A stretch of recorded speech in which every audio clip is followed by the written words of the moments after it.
Hey guys, welcome back to the channel. My name is Mark. I hope you're all having a great day. Today is Wednesday, it's the 1st of April and we're filming episode 4. What is this series all about? The plan for How to Aquascape is to make a beginner friendly series to help beginners get more knowledge of how to aquascape and how to set up their first aquascape. So in the first few episodes we will talk about equipment and what do you need, and then we'll go over to how to set up your first aquascape, and then we'll finish it with maintenance and trimming, so you can hopefully get your own beautiful plant aquarium. If you missed the first few episodes, I'll leave a link up there. We've talked about the aquarium, the lights and the soil, and today's topic is filtration. Okay, filtration. So why do we need a filter? Well, of course, first of all, we want to have a clean aquarium.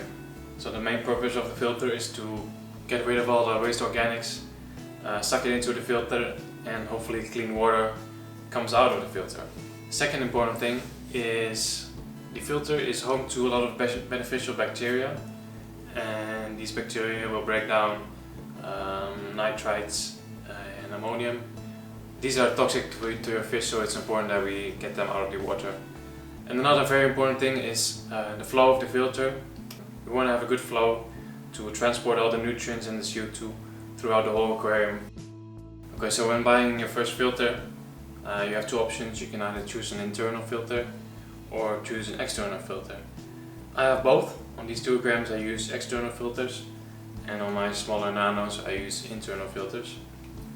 Now let's talk first about internal filters and what are the good and what are the bad things.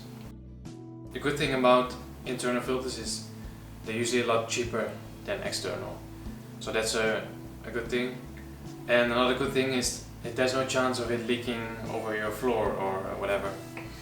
The bad thing though is they're very visible in the aquarium. They're usually they have smaller volume than external filters, so there's less space for filter media and space for bacteria to grow. And another bad thing is when you need to clean it and you need to take it out of your aquarium, this usually is a little bit of a messy process. Okay, external filters. The good thing about external filters is they have a larger capacity, so there's more space for filter media and more space for bacteria to grow. Another good thing is that they're not visible. Besides the in and outflow, you don't see them in the aquarium. So it's better for the aesthetics. The downside of external filters is they are usually a lot more expensive.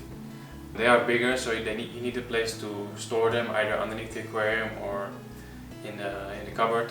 And another problem or issue that you might have is that there's always a small chance of an external filter leaking, and if this leaks all over your floor, you probably won't be happy. So when you are going to buy your first filter, I say have a look at the size of your aquariums. In my opinion, internal filters are only good for smaller aquariums, and also your budget. If you have a small budget, maybe internal is better for you.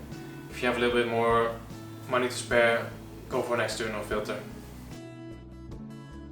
Okay, so when you buy a filter, they all come with different types of media. So let's talk a little bit more in depth about filtration media. The first type of media is mechanical media, and this usually comes in the form of sponges in all different shapes or sizes. And the main purpose of these sponges is just to catch the debris and catch the organic waste from your aquarium water. The second type of media is biological media, and this usually comes in the form of ceramic rings or something that is very porous, like it can even be crushed lava rock. And the main purpose of this media is to grow the beneficial bacteria. So the bacteria will form a home in those ceramic rings or whatever it is. And the main purpose of these beneficial bacteria is to clear your water from toxins like nitrites or ammonia. And the third and last is chemical filtration media. And this usually comes in the form of either activated carbon or a product like cesium pyrigan.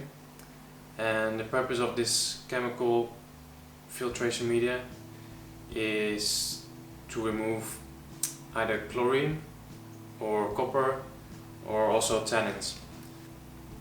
So when buying a filter, have a look at what kind of media is supplied with your filter. I'd say that mechanical and biological, these things are sort of mandatory.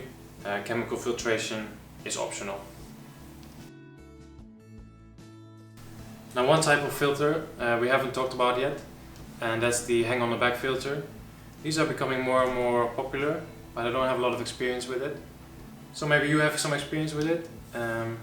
Share your knowledge in the comments. I'm curious if these are any good for aquascaping.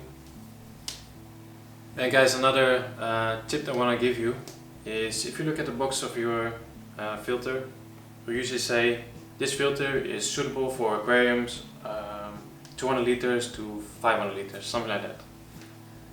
But what I want to say to you is don't really take what's on the box for granted.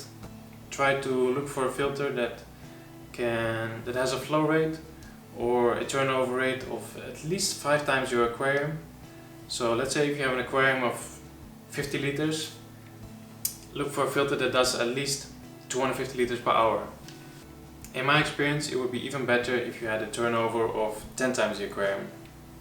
The more filtration or the more flow, the better.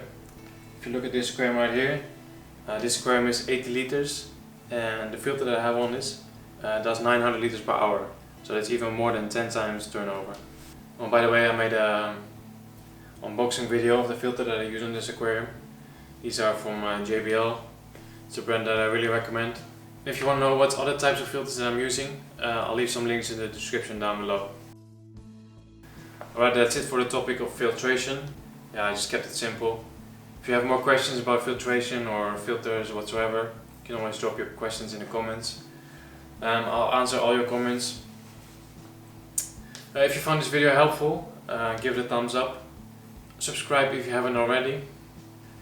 Episode 5 will be about CO2, so stay tuned for that one. Guys, thanks for watching. I'll see you in the next one. Take care.